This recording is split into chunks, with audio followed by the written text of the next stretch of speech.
Hello, everybody, and welcome back to Adventures in Collecting. Hi.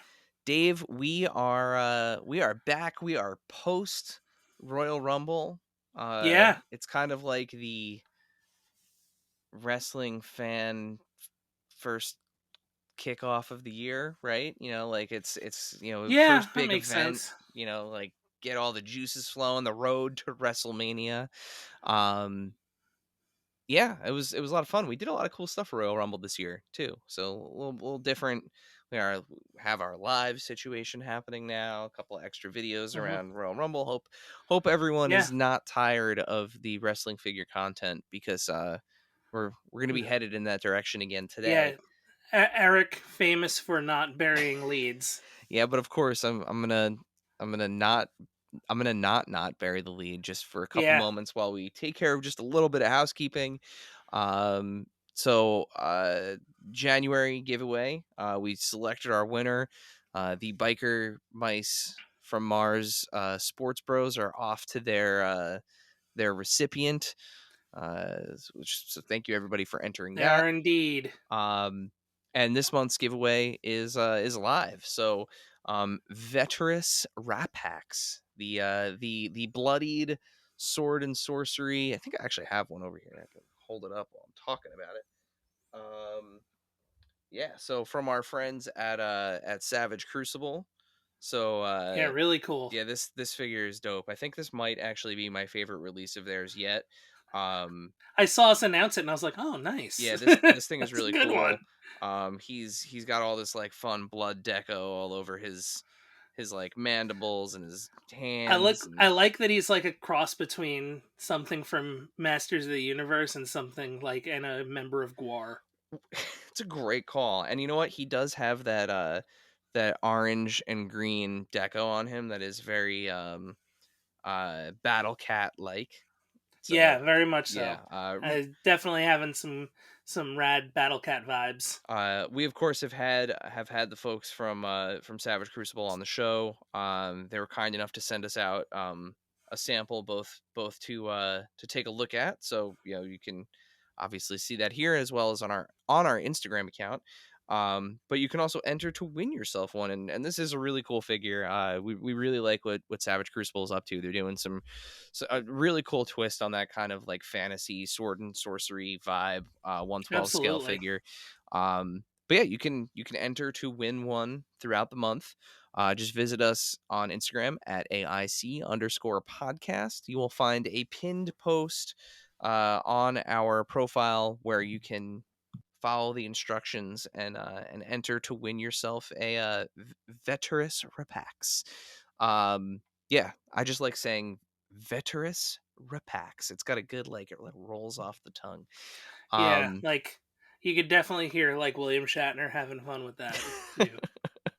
uh yeah, I was gonna make a fall on your sword joke about why is Veterus Repax climbing a mountain? Why is he climbing a mountain? Um That's an old but one. that's a real throwback. Right? That was Fall on Your Sword, I think was the That was name. the name of the act. Yeah, Yeah. yeah. Um yeah, but again, really really cool figure you have throughout the month. Shorter month. So you only got 28 days to enter for this. hmm So make make Yeah, make make use of your and time. you're already a few days Yeah. gone. So Yeah, if we're you haven't entered yet, Yeah, we're coming up on Valentine's Day, so we're reaching that halfway point. hmm Other piece of news is next month. God, it's already in next month. Next month is a busy month for Adventures in Collecting. We will be at Toy Fair covering it live, March 1st and 2nd, Saturday and Sunday. So we will be at the Javits Center, checking out all the cool things that people will have display. And this is gonna be a packed Toy Fair, Dave, because it's uh-huh. like full Everybody's back. boat. We Yeah, got Mattel, Hasbro, everybody. Mattel, Hasbro, Jazzwares, Bandai, all Playmates. yeah, all the folks, Spin Master. They're all gonna be there. So it's gonna be a lot of Isn't fun. Major also there? We have to check with Canic, but I think they might Yeah, be there I think they in are. some capacity. And by some capacity, I mean that may just be Canic roaming around. Um, or he may have a booth. I I don't know. We have thought to they said something about that, we but gotta we gotta well we will we'll confirm. confirm. Yeah, we'll confirm that. But yeah, so that's the 1st and 2nd of March, and then March 29th. So we have our second ever live recorded Adventures in Collecting. So we did one a couple years Live too. ago. Live too. Are we can't call it live too. We can't No, we that's can't rip the can't- we can't rip off the our the friends at the gimmick. Yeah. yeah, no. Should we say issue 2, episode 2? Um second Like edition. Why don't we go we second gotta see edition? because yeah, it's Zapcon, so it's gotta be comic Yeah. related, Yeah, right? so we'll go second The edition. second printing. As Dave mentioned, it is Zapcon, so our favorite comic book shop in the entire world, and definitely the best in New Jersey. Our friends at Zap Comics are hosting their annual ZapCon event, and yes, we will be recording live. So you have the opportunity if you're in the tri-state area and you feel like taking a trip out to Wayne, New Jersey. Hmm. Um, the $10 gets you in. There's going to be a ton of comics, a ton of vendors, Ton of artists. artists. You can get some cool stuff signed. You can buy probably some original art and/or sketches. And one of Hmm. those artists, a friend of the pod, Chris Ramo, who is an amazing artist, also happens to be the packaging designer at NECA Toys. So we convinced him and a fellow friend of the pod and fellow NECA designer Blaine at Blainer Things. They will be our live guests for the podcast. So we'll be Yes. talking NECA, we'll be talking design, we'll be talking packaging design, art. We'll do a live Q&A if people come. We'll Yeah. we'll probably talk about things that have nothing to do with any of that as Yeah. well, Yeah, as we have a tendency to do. knowing them, we'll talk about horror and Disney and tiki and all maybe even hairstyles. Usually Yeah. hairstyles come up with when we're talking to Blaine. Broadway, who knows? There's Yeah, lots. I was gonna say musical theater, wrestling, There's like lots it's of all out yeah, there. lots and lots and lots of options. So, and who knows? Maybe surprises. I'm actually saying that because they might surprise us. We Yeah. don't know. This is We literally might like surprise you can ourselves. We don't know. find out live. So you can go to zapconnj.com and you can get your tickets in advance. And they are, like I said, they are $10, and we would And if you're to local, see I you. think you can go to Zap to get them as well. Yes, you can just go to Zap Comics, Valley Road in Wayne, New Jersey. So, um, yeah, definitely looking forward to that. I think with the giveaway and the live show announcement out of the way, I think I can finish burying the lead, and we can bring on our guest here.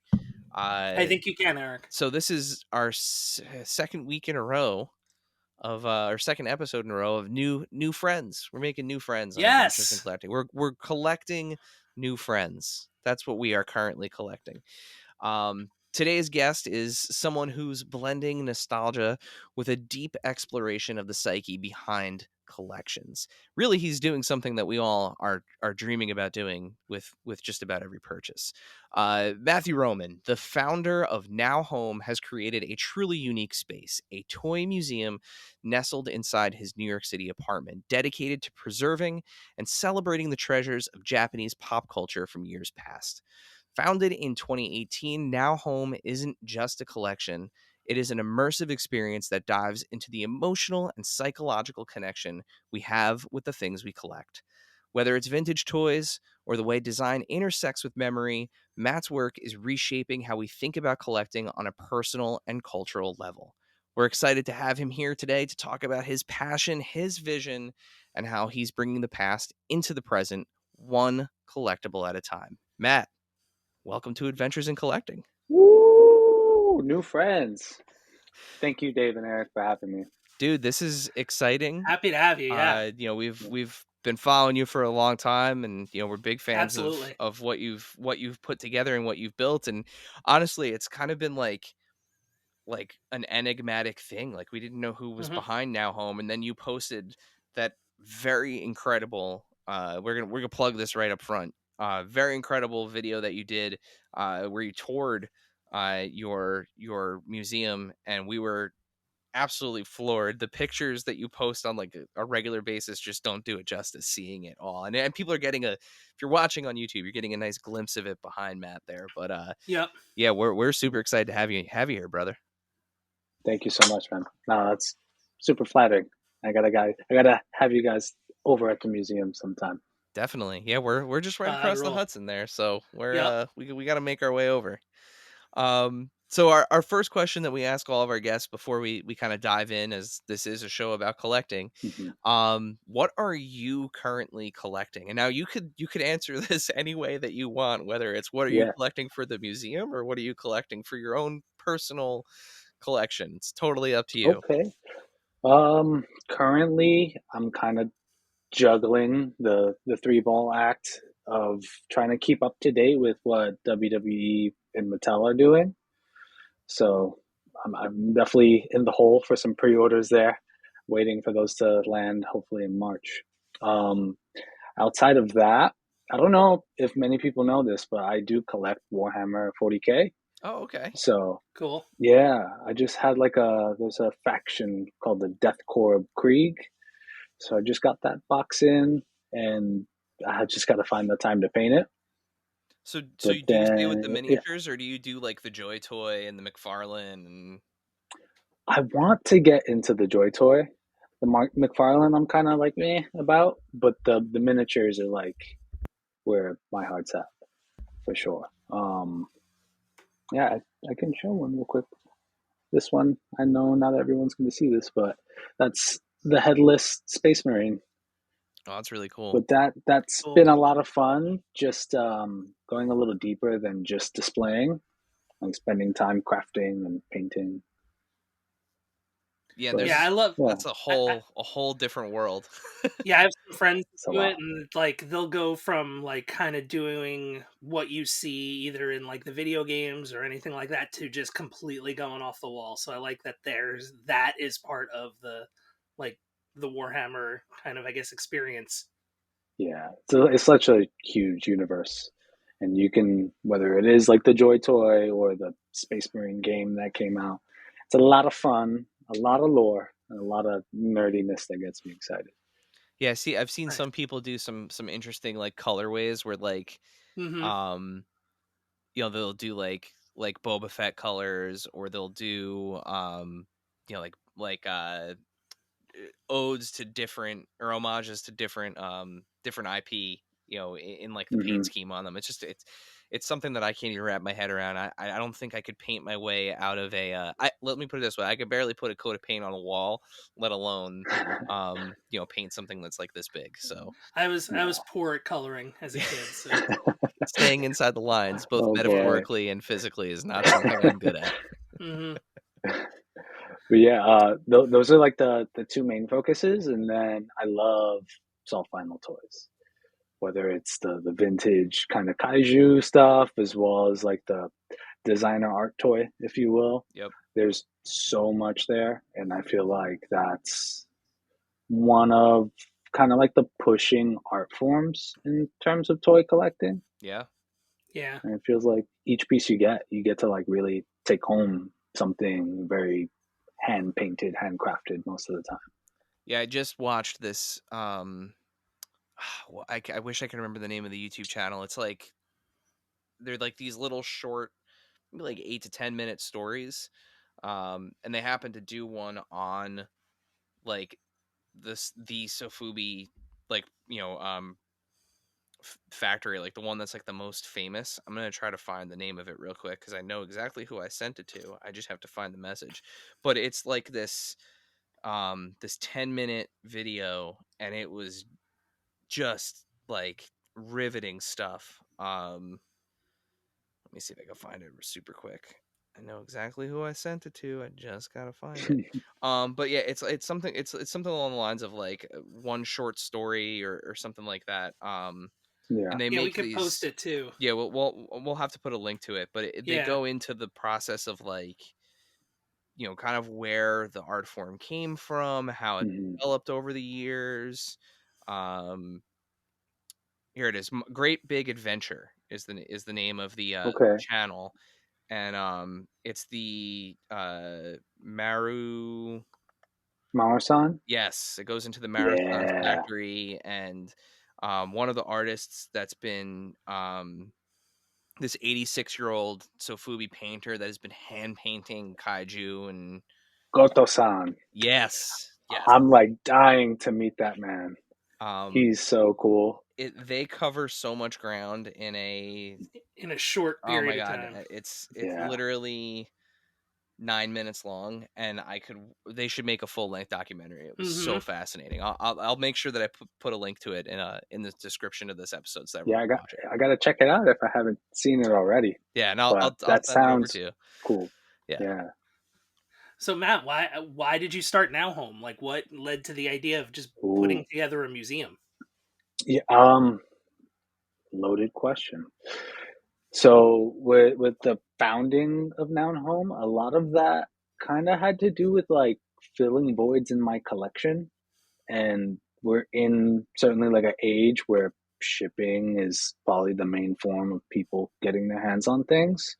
But as I'm sure you both know, like toy shops aren't so prominent in New York City anymore. And I'm all about the thrill of the hunt. And I feel like I was going to a lot of places where, they would have kind of the same selections. And when I would maybe find that one or two random like Japanese piece, I was always so curious to like learn more and just like, damn, like I want to buy this, but like, do I deserve to have it if I don't know what it is? And like, just kind of pulling the trigger on like, you know, really like the soft vinyl stuff is like, damn, I just dropped $150, but I don't know this guy's name. And as I start to explore those things further, I realize I'm like, whoa, there's a pretty big gap of context that we're kind of missing out on just like very particular niche subjects. And I was like, cool, like this is a opportunity for me to like showcase my collections, learn more, and potentially kind of like pass that information along to the public. So opening the conversation. Yeah, and I mean that's like we just said. I mean there's a Hmm. 9 minute documentary on on the art form itself, and Mhm. I've been a toy collector my entire life, and while I'm aware of Sofubi and soft vinyl toys, like I didn't know that so many of them were individually hand painted. Like that Hmm. was And like mostly the same factory, or yeah. like the good ones are the same Mhm. factory. Like, Going back to an earlier episode of of our show, we were fortunate enough to have Brian Flynn from Super 7 Oh, on, sick. and he explained to us, because we asked him like, when's the next Mummy Boy coming? When they're kind Mhm. of like their art toys, right? hmm Yeah. Um, and he was explaining that Sofubi has gotten so popular again that there are only so many factories that do it the Mhm. real way, that are doing it the right way, that are, kind of honoring the art form that you want. If you do it and, you want to do it right, you have to wait. Yeah. There's a waiting list, and there's a whole, cultural aspect to it where, he's running an American company and trying to do a Japanese art form. And if there are Japanese companies that are, they take precedent over Super 7. So Mhm. it's interesting how the whole culture of the art form Yeah. works, and to see like, a museum dedicated to such a fun part of that culture is just it's fascinating. Very fascinating. Thank you. Yeah, that toy culture runs deep, and I mean, there's so much information you can find out there, but I think a lot of people miss a big chunk. But I know it's being spoken about now how essentially toys was the first import for Japan post World War II, and you know the Japanese produced the first Barbie toy. I believe that was celluloid, but then because celluloid's so flammable, it changes to vinyl. And like there's like hints of that culture spread throughout all toy history if you're like looking for it. And that's super fascinating to me.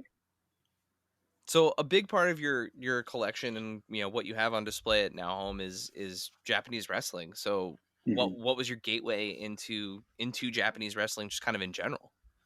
Yeah. So I'm a '90s baby. Grew up watching Monday Night Wars, of course, channel flipping, fighting with my two older brothers. Like, I want to watch WWF or WCW. And I would say the probably two wrestlers I remember the most was like Taka Michinoku on WWF, like with the light heavyweight championship and like Kai and Tai. But then also seeing like Jushin Thunder Liger on WCW blew my mind. And I think that just opened up a wormhole for me. And then, like, as the internet slowly started creeping, like, more matches out, it just became like digging through a gold mine to just try to find more information. And like rediscovering the Great Buddha was a big moment for me. And I don't know. I don't want to say I prefer Japanese wrestling, but there is a level of like athleticism, realism, as well as just kind of like the hints of Japanese pop culture that you'll find on certain characters, and that like really stood with me. Dude, it's so funny because like everything you just said is exactly how I Hmm. feel about like me personally. Like my favorite current wrestlers are like Shinsuke Nakamura, which his Nice. autobiography, by the way, is fantastic. Thank you, Dave, for getting that for me. Oh. You're welcome. Um, but like Shinsuke Nakamura, I'm staring at my Kairi Sane figure that just arrived from Amazon. Hmm. Um, like Asuka, Mhm. what you said, like Kai and Tai. We were at Hammerstein Ballroom, just a few weeks ago, and I finally got to see Tajiri for the first time in person. Tanaka. There's Salt, Misato just salt and Tanaka pepper was to there. Yeah. Jerry. yeah, yep. Yeah. But Hmm. that dude could still go. Could He's still do the Yeah. doing handspring. the handspring off the Hmm. ropes and the tarantula. Like it's, Yeah. yeah, but to your point, like being of that generation, because I was born in '88, so I'm right there. Grew up through the '90s, and watching like Power Rangers and wrestling, and like Yeah. it's just there was so much of that. We'll get into it a little bit later, but like the Okay. tokusatsu aspect of it, right? Yeah. Hmm. Um, it just has always resonated with me for some reason, whether it's just like the visual, the aesthetic. So it's fun to hear like literally that same reflection. Hmm.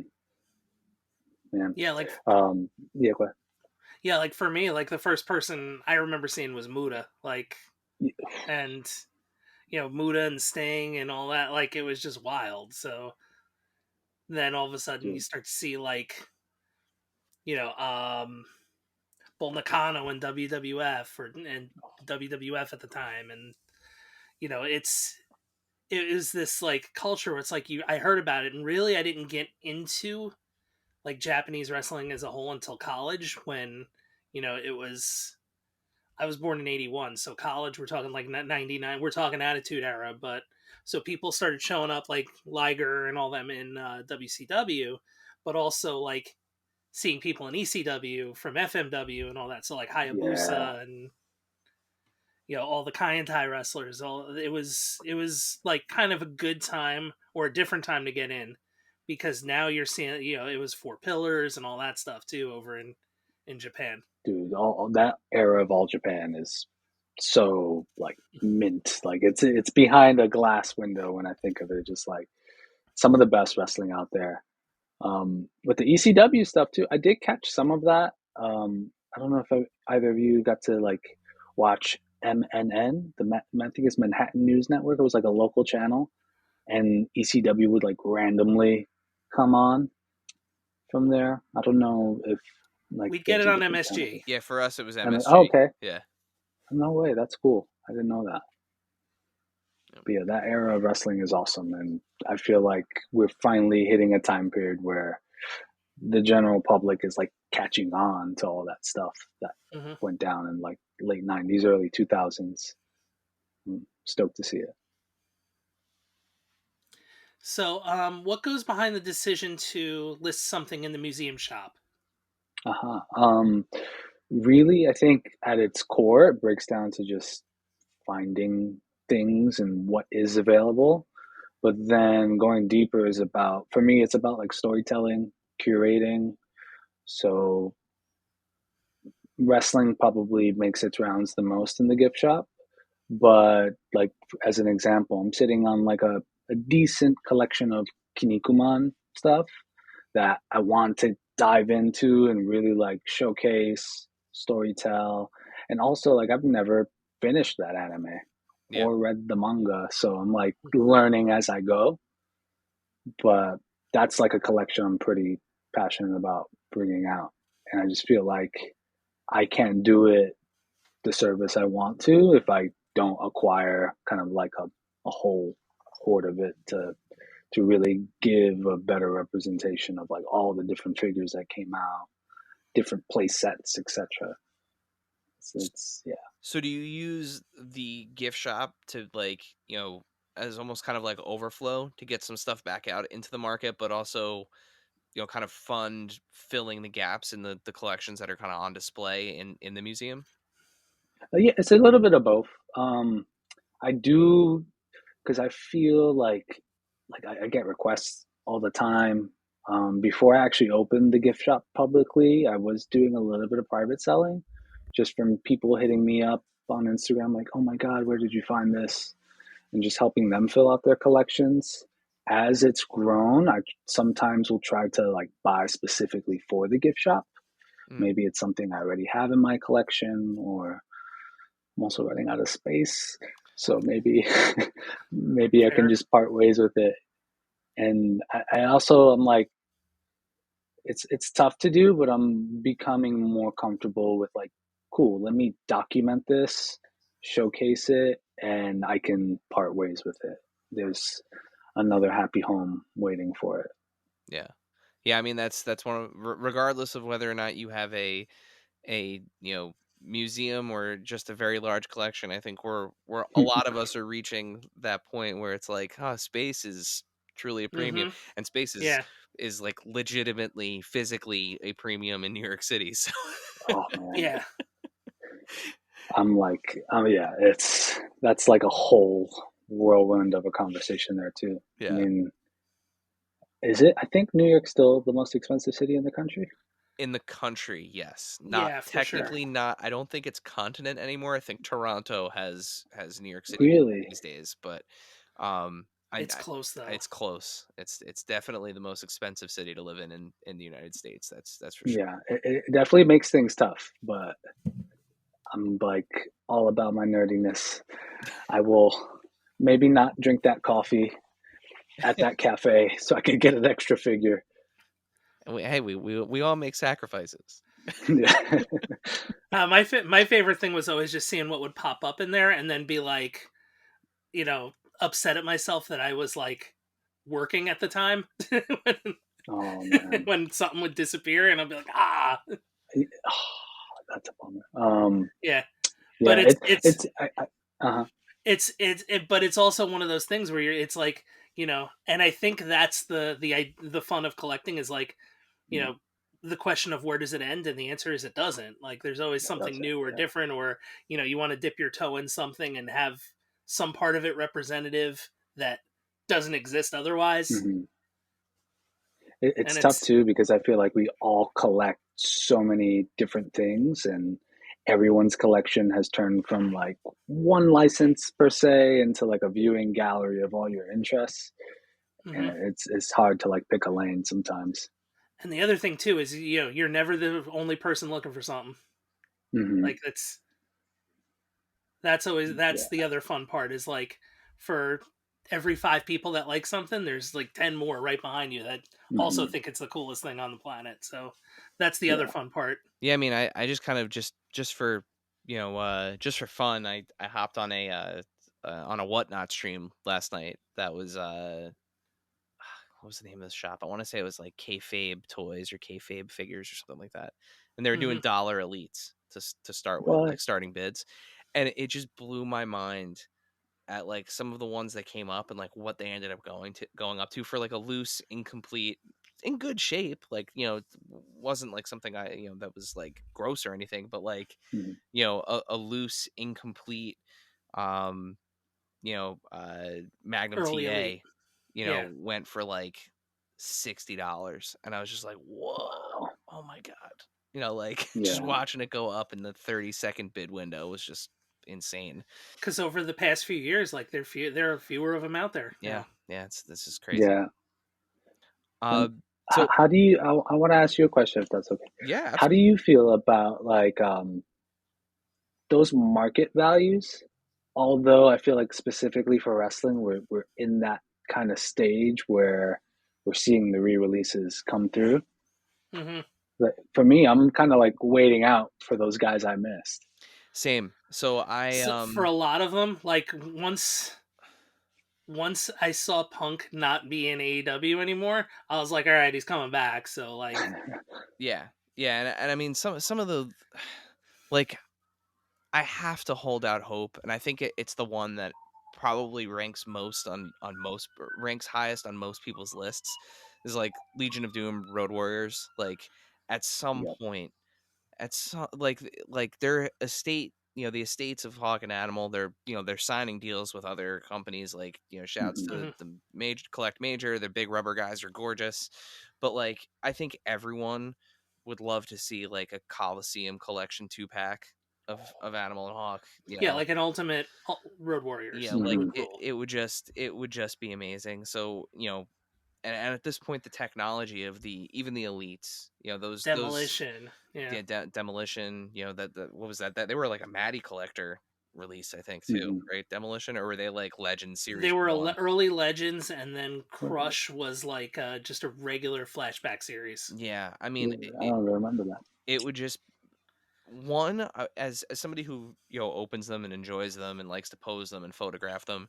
I think everybody should have a crack at getting these figures, and I think they've been really smart about re-releasing the figures in a different presentation to respect both people who keep them, you know, mint on card. Like a perfect example is that the bald, the shaved head Punk figure, right? The straight edge Hmm. society one that they recently re-released. It's in a different package. It's also packed out differently. I think he has the mask Hmm. on or off, whatever the original one didn't have. So there's still like, you know, people like me who just want to open it and, you know, shoot it and, you know, kind of have those moments. It doesn't affect the value of that original release. And it also has like the new printing, face Yeah, printing on, like new so. Yeah, articulation. Yeah, So some upgrades. Hmm.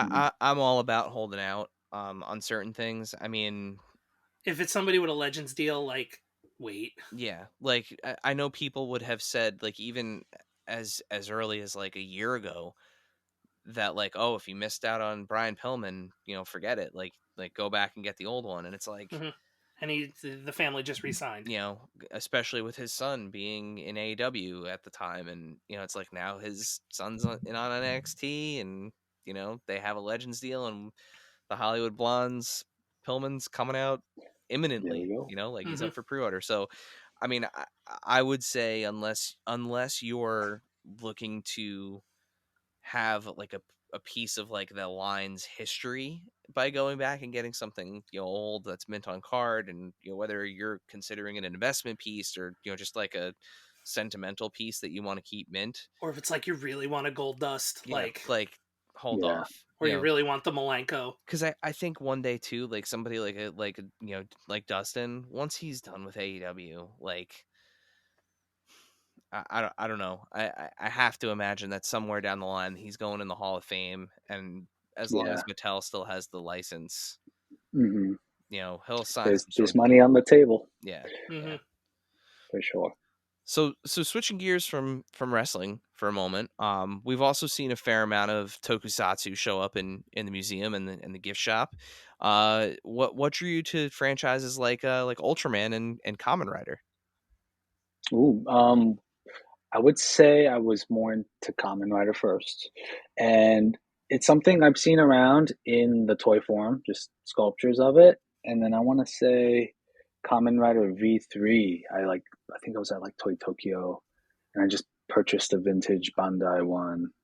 And the more time I spent with it and just posing, then that led me to just picking up more. And then I think Toei's YouTube channel, they had the first like I don't know 20 to 40 episodes, and I became hooked because I grew up watching Godzilla. Gamera.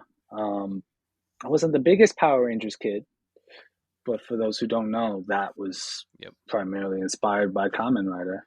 And I feel like if you like Power Rangers and maybe if you like the style and humor of like Adam West Batman, that Kamen Rider fits right in there. Is like a perfect blend between those two. And like I don't know if you use this, but I have a category called "So Bad It's Good," Oh yeah. and like Hmm. those that first season of Kamen Rider is so up there. Really like the first 13 episodes, but That's how I feel about yeah, toy Spider-Man. I put it in that Yeah. category of like Hmm. this would if you didn't have any context, this would be dreadful. But with the context, it's like this is the most incredible thing ever. I could watch every yeah, episode of this. I throw it on like it's like comfort food. yeah. That's perfect. I couldn't have said that better. But then Ultraman. So I have a friend named Eric that I've done some toy shows with in the past, and he's like the Ultraman nerd. And just like spending time at his place, he has almost I want to say the good majority of like Bullmark figures there. He's also like a jumbo machine collector. So that every time I spend time with him, I just get like super itchy. We end up like watching a couple episodes, and just at the end of the night, we always just end up on like eBay or something and making some silly purchases. Yeah, I Yeah, love that there's all those shows now are on like Tubi and stuff too. Or no, that's right. Pluto. yeah, There's some on Ultraman's on Pluto. Pluto, I think. I remember Ultraman was once on Tubi. That's how I got to like finish Ultra Q. That's probably my favorite. Yeah, I know it's on one of those. I've definitely dabbled at some point, but Yeah. even the newer stuff is fun. Well, I So haven't really given the newer stuff that big a try yet. it's all on YouTube. It's all on the Ultraman Yeah, YouTube. Yeah, I'm like so stuck in Showa. we we got to see at I want to say it was Anime NYC No, it was a Comic Con. Comic It was Con. a New York Comic Con, not this past one, the one prior. Yeah, that's right. We got to see like a live Ultraman battle in one of Yeah, the What? like Ultraman fighting a bunch of different kaiju, and there was like it was for Blazar, I think. yes, yeah, Ultraman No Blazar. way. It was I wild. missed that. I was at that Comic Con. It was not so.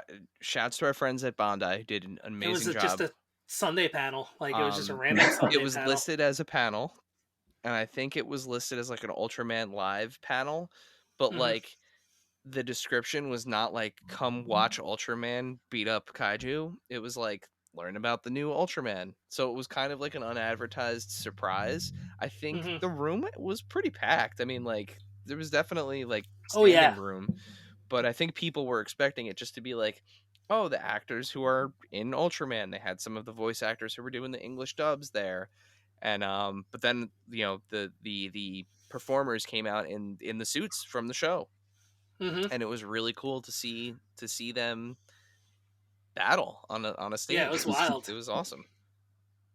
Yeah, That's sick. yeah. So, Yeah. do you mostly get your acquire the pieces for the museum or for your collection on trips to Japan, or do you have? And I know not spilling any secrets, but do you get to stuff without travel?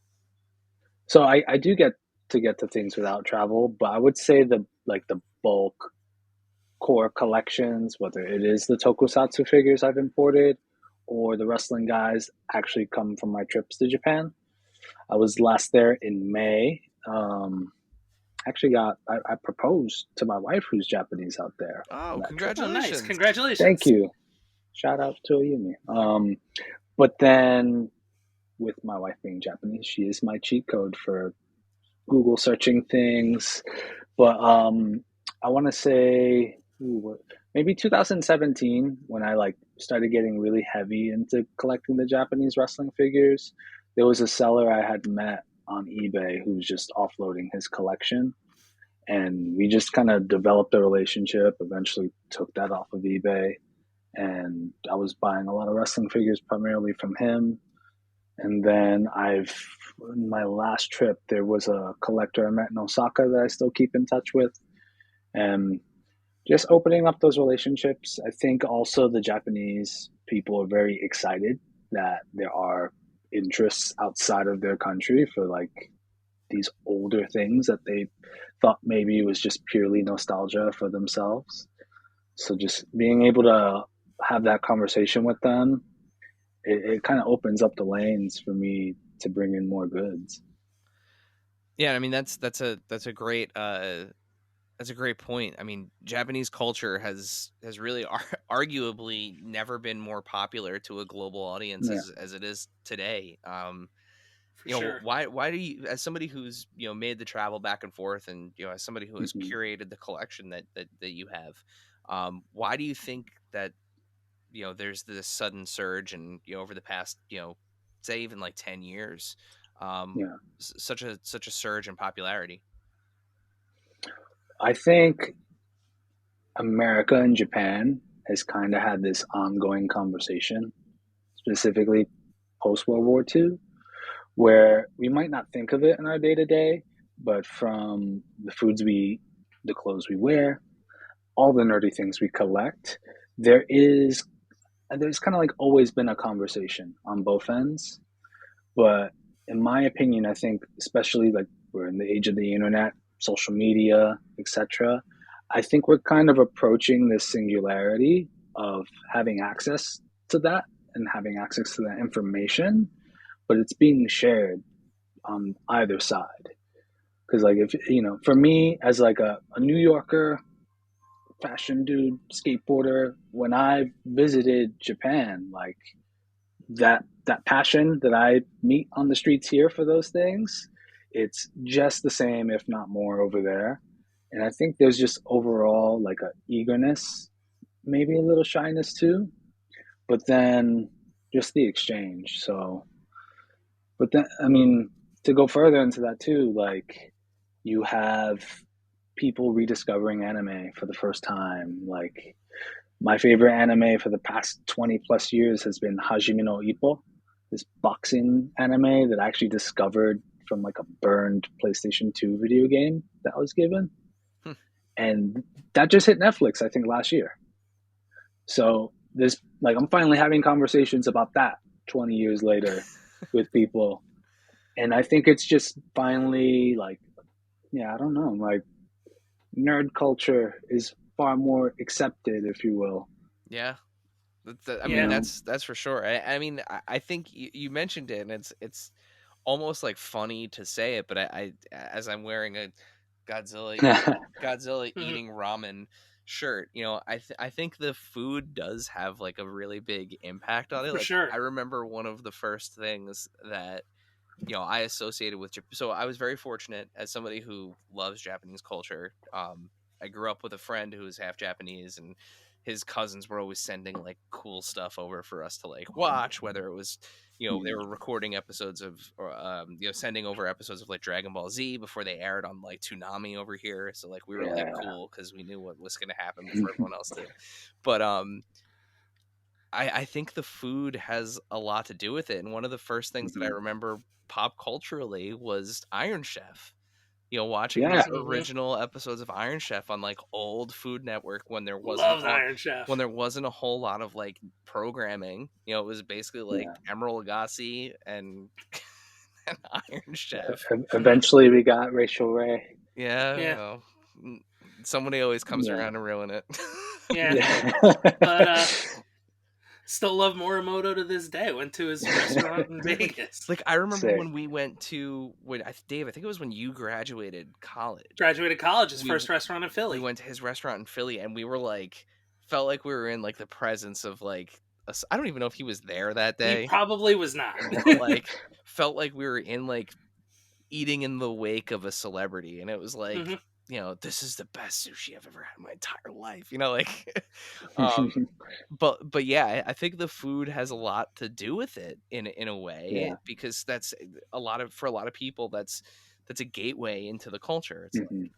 Hmm. you go to a restaurant, or you go somewhere like Mitsuya, you go to one of these the markets that has you know produce you can take home, food court Yeah. food that you can eat, and then merch, and you're picking up a model kit here, or a blind box vinyl toy here, or Godzilla being so prevalent in today's world, as I'm sitting here staring at Oh, my, very my new nice. baby.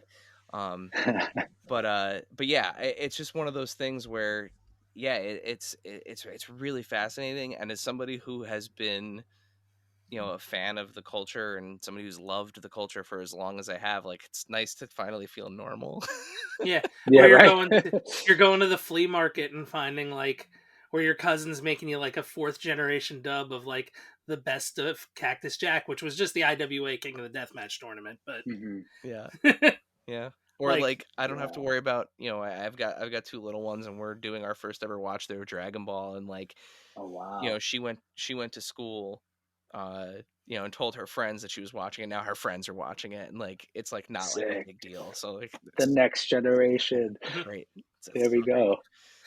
Yeah. Or even You like did. just an arena full of people wearing Bullet Club shirts to like a WWE show. Yeah. Yes. Like, Yeah. Oh, It's man. penetrating. It's penetrating the market.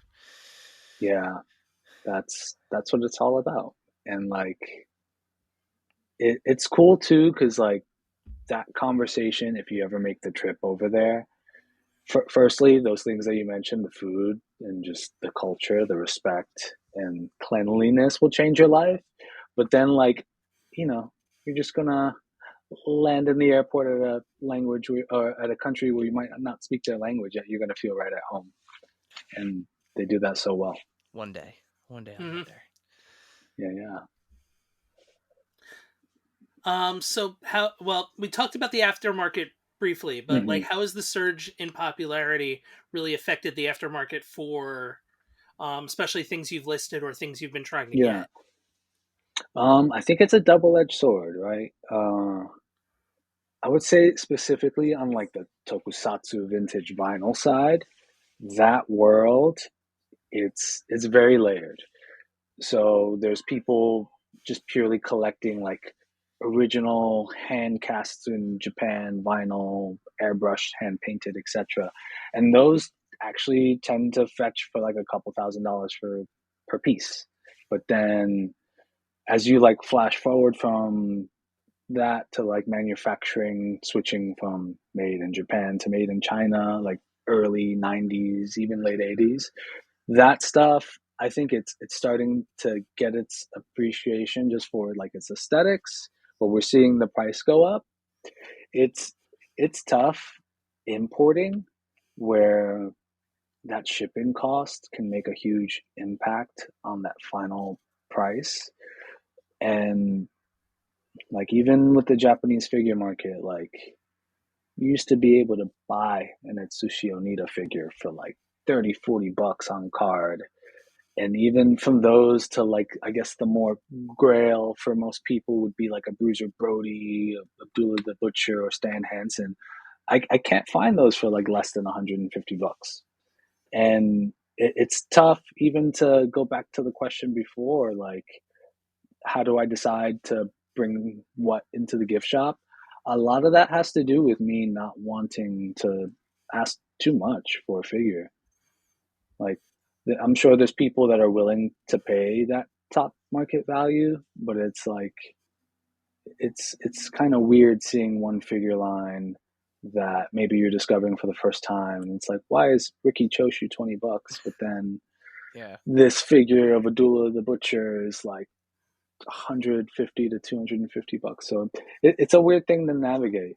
But for my personal collections, I've bitten the bullet many times just for the impatience I have sometimes. But yeah, I'm sure it.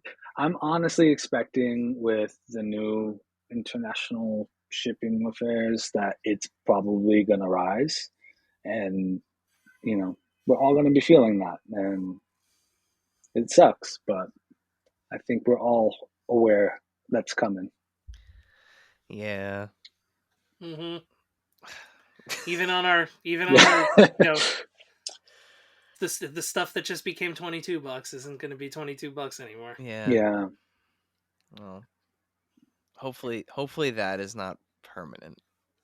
No, I don't think so. So That means I just have to take more flights to Japan to bring it back myself. yeah, you Hmm. and hey, I can if you need anyone to help carry the bags, let me know. Yeah. I'll book a Uh, seat uh, next to you. I'll sneak you in the bag on the way in, and then get an it's extra suitcase on the way out. yeah. Perfect. That's been like one of my dream trips. I told my fiance, I was like, there is going to be at least one day of wrestling, just so you know. Oh, She's not a big wrestling fan. yeah, She has endured it it's on fun. my behalf, but like, I said, we're like, if we're planning a trip and like there happens to be like, TJPW or like New Japan or a Stardom or Yeah, a DDT or anything, like we're going. I got to see my first New Japan show in May at Korakuen Hall, and like Nice. goosebumps, maybe some tears in my eye, and like what is it, Tiger Mask 4 was there, and like Togi Makabe came out, Yuji Oh, Nagata, and I was cool. just like, I didn't think I would ever see this in person, so it's pretty rad. That's amazing. So Hmm. we've talked a lot about Japan, but are there any plans to expand the scope of Now Home outside of Japan, or is that gonna, as far as you're concerned, remain the focus of the collection? I think that's always going to be a part of the focus. I don't want to say that's the only focus because I do collect other things even outside of toys that I want to shine some light on. I just feel like, you know, I like to keep things easy on the eyes. And how is that wrestling and maybe tokusatsu fan going to translate to like, I don't know, maybe well, that's Japanese too, but like I'm sitting on like a chill little like lucha libre collection, which is still in the scope of wrestling. I do have I have like a pretty chunky Mattel and like a decent Hasbro collection, but then that story has been told a little too much for my opinion. Like there's a lot of other things. So a big focus for me this year, I've teased it a little bit. I have like this museum diorama that I'll be showcasing and storytelling out of a little bit more. And as that grows to where I want it to be, there's actually some American artists that I'm fortunate to have a relationship with where I feel like their story hasn't been told so much. And I haven't initiated those conversations for some, but I would think, like, why not? Like, let's dive in. I think there's a whole scene of independent toy makers out there that they have their following. They have people that absolutely love what they're doing. And I would love to be a part of not just showing off those things and bringing more eyes to it, but also like maybe giving more dialogue that they're not putting out on their own. Yeah, So yeah, For sure. definitely. yeah, Yeah. so Um. some fun Yes. things. Speaking of which, we saw that Now Home was at a toy show or at a convention. Are there going to be more convention toy show kind of plans in the future? Whether it's just showing stuff or bringing some of the gift shop to directly to the people. Yeah, I think you'll see a bit of both, but it's just kind of like finding the right spot. I mentioned earlier, my friend Eric and I, we actually met before I opened the gift shop to the public online. The first public offering I ever did was at a toy show in Brooklyn. It was like Brooklyn Toy Con at where was that? It's like South Brooklyn. I forget the venue, but Oh yeah, it was pretty cool. that was the one that was like around the same time as 5 Points Fest, right? Yeah, and it was it's like the Brooklyn Navy shipyard. Yep, yep. Hmm. We And almost that was went. just kind of like, oh yeah, it was refreshing just to see something new in the city. I've wanted to do 5 points, but my trips to Japan usually end up falling around those dates, so I missed the last one in particular. Um, but me and my friend Eric were actually doing a few of the toy cons in Wayne, New Oh, Jersey. okay. Okay, That's Yeah. right in our backyard. that Hmm. is couldn't be closer. Yeah. Yeah, yeah. So I've done a handful of those and like met some really rad people. I got to meet Zombie Sailor Toys at that show. Yeah. Super cool dude.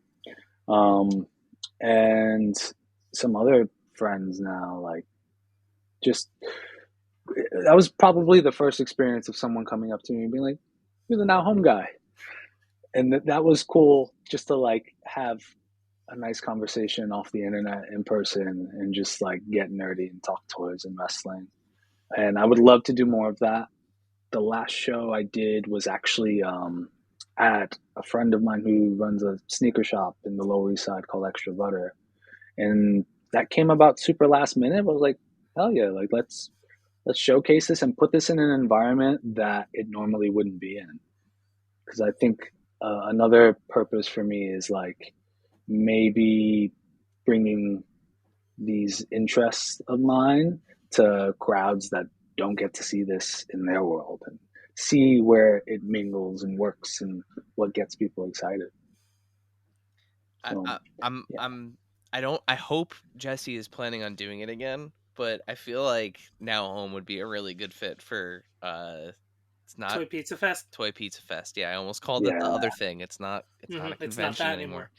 I Um haven't I haven't been to that one. Also, shouts to Beacon, Extra right? Butter. Yeah, shout out Yeah. to Extra Butter.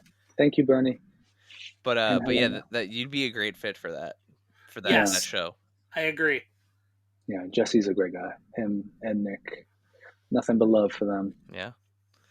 So Japanese wrestling is, we've talked kind of at length about it. Hmm.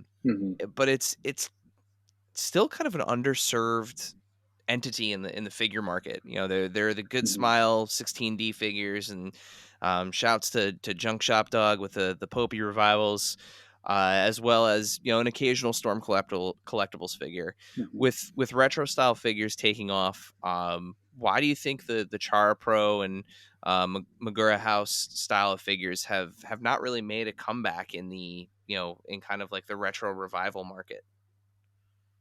I think um, partly assumption, partly some research I've done. I think that production cost, like we all love toys and we all have our opinions on how they should look, but if you look into those margins, like whether it's a soft vinyl figure in China or Japan or even Mexico, or if it's like with the Char Pro, it's essentially like a PVC figure. It's a hefty fee, no matter who's picking up the bill.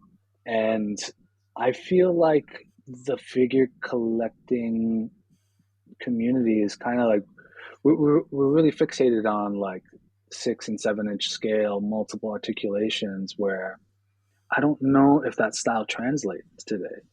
I would love to keep collecting them. Um, I actually, so on my site, I don't know if you're familiar with Sean. He does KWK toys, like Hasbro retro style. Hmm. He Hmm. used to be in contact with people behind the scenes with Char Pro, aka Mogra House. And apparently there was like interest to expand that line kind of beyond its time. Hmm. And from my timeline of like dating and documenting, it seems like that line maybe fell off around 2004, 2005, and they switched to just doing pretty much mini big heads, the little bobblehead figures. And I don't know. I would love to see it revived. I think who did it? I think 16D did do like one, maybe like, was it a boxing or an MMA figure that kind of resembles that style? But I know there was like a Nakamura that never came out, or there was like rumors of it towards I want to say towards the end of his New Japan run, there but was a couple prototypes, yeah. yeah, I think But it's just one of those things where people, especially wrestling figure collectors, I think most associate that nostalgia hit with either the LJN or the Hasbro format. hmm Like yeah. those are like the formats that Hmm. were kind of the most prevalent, and that's why you have, whether it's Mitch with the grapplers and gimmicks, or Zombie Sailor with the heels and faces, and and there was like one like random Hiromu Takahashi that came out that That was the ringside one, right? yeah, the ringside. you know Yeah.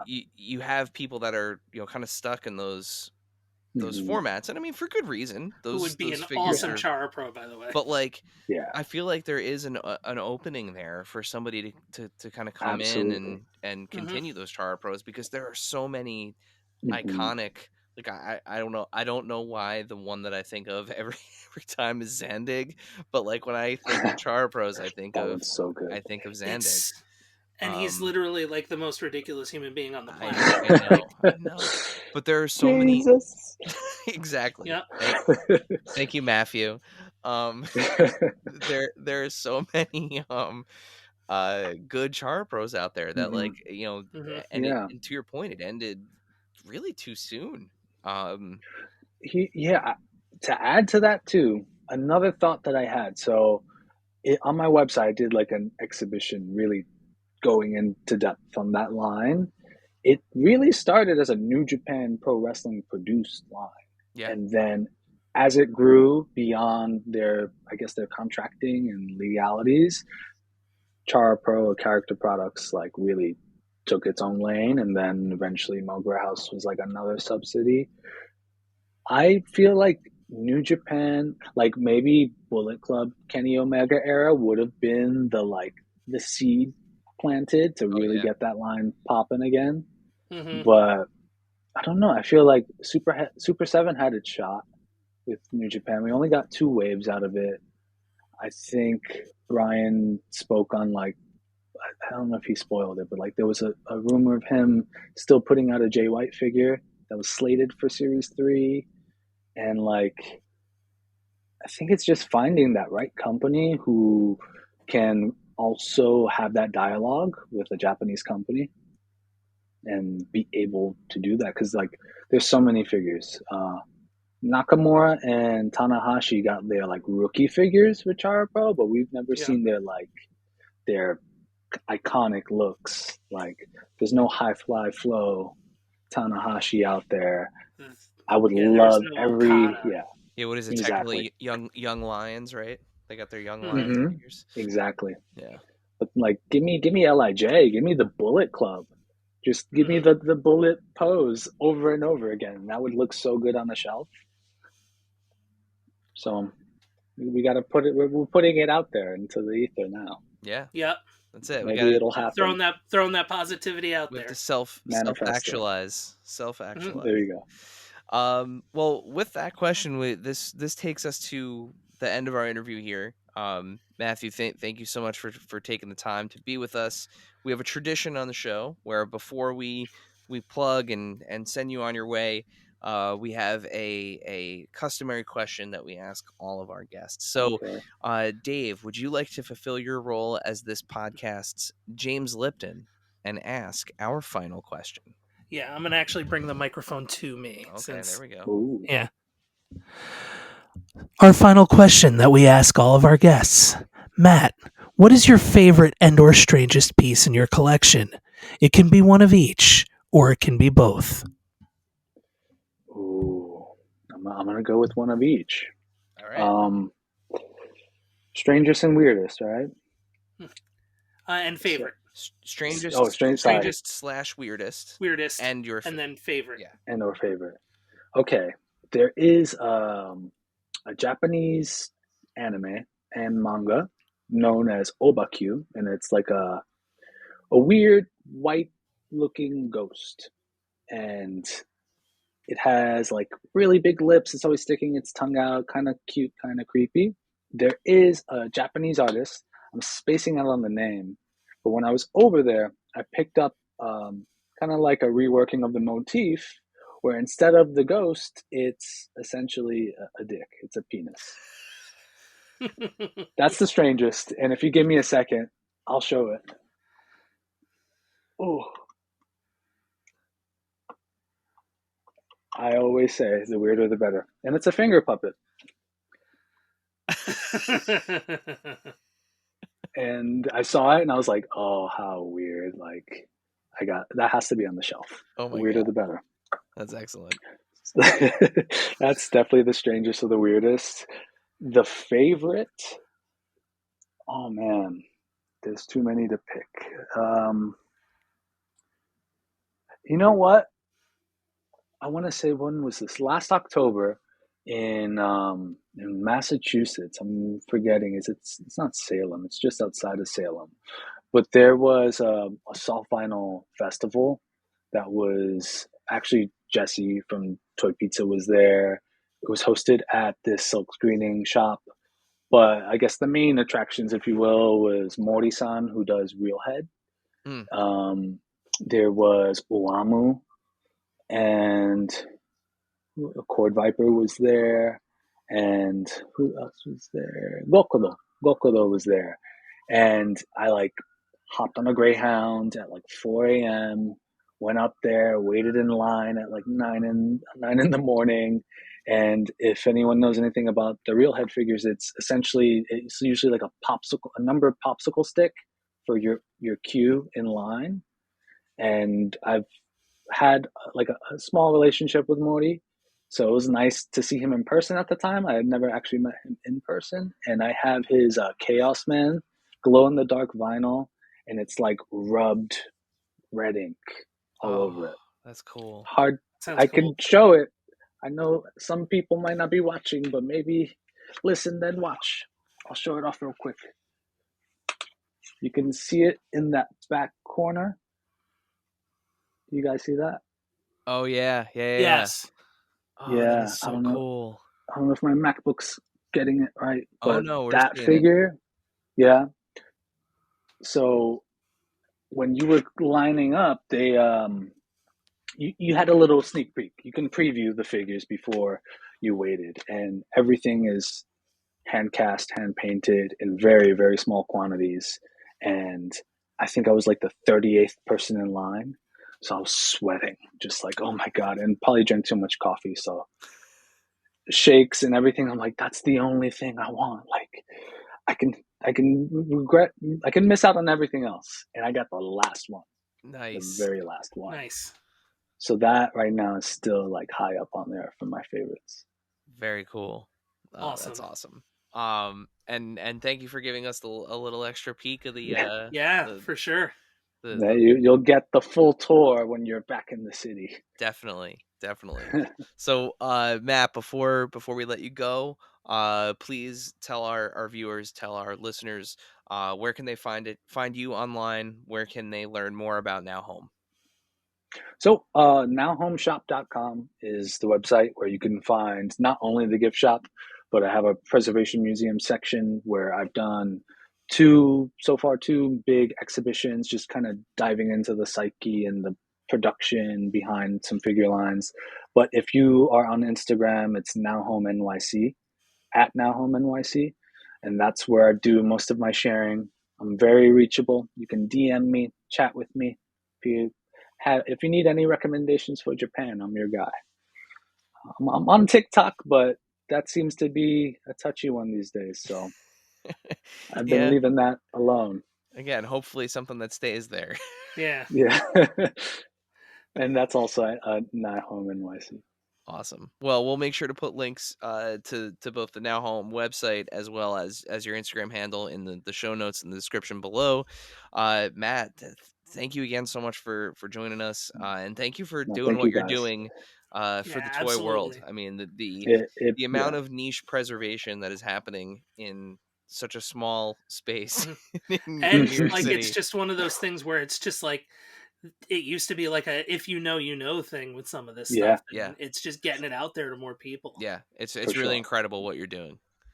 No, thank you both for having me on. And it means a lot to me that just to meet you both and like have like-minded interest and to see that what I'm doing means something to anyone. So I Definitely, man. appreciate you. Dave, with that, send us Yeah. home.